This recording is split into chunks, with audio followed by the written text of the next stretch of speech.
why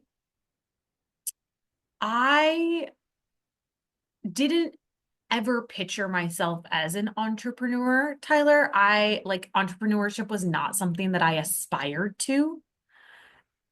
I created the first iteration of the sales-led GTM agency was Sales Team Builder. And I created it years and years ago because I had, as you mentioned, I was employee number one at a bootstrap startup with an absentee founder. So I was like doing all of the things. You were already an entrepreneur. Right. Yep. And the role was to create the MVP and to launch the go-to-market. And I came from a very traditional sales background. I came from a professional services management consulting background. And as a result, I genuinely did not realize what I was getting myself into, saying, like, sure, I'll create an MVP. Sure, I'll do your GTM from scratch in a bootstrapped environment in an extremely crowded market. No problem.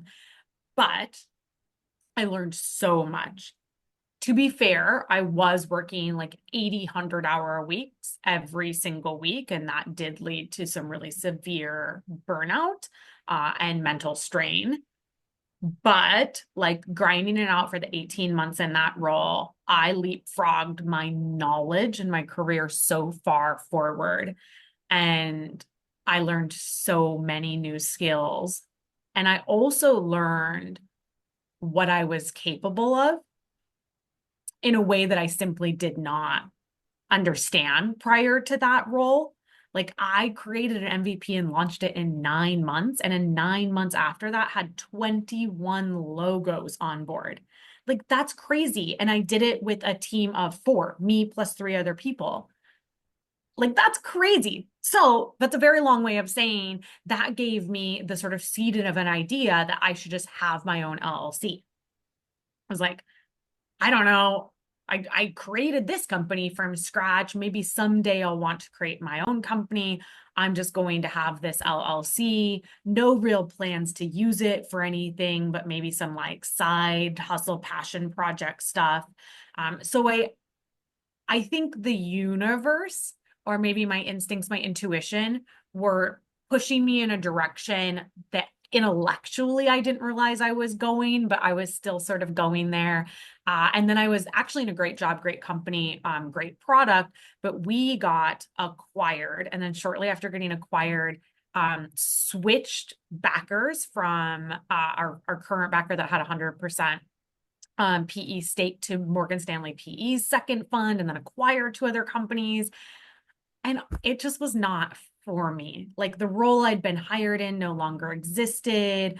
I felt very stuck. I felt very unhappy. I felt like I just was not being challenged in the ways that I so desperately crave as a professional and as a person. So I thought I would take a stab at the startup world again and maybe go like a series A, early series B, hiring their first proper like head of sales. And those job interviews were so terrible that it made me question why I was in sales in the first place.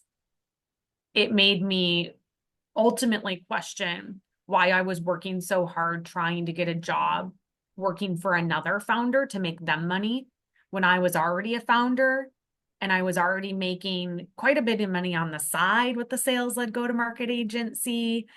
And it led me, I've sort of stumbled to this conclusion that I should stop trying so hard to make money for other people. I should stop absolutely like killing myself, breaking my back to make money for other people. And I should, for the first time in my life, like really center myself in my revenue goals. So I quit my job. Well, I got my accelerator check and then I quit my job. And here we are 2.5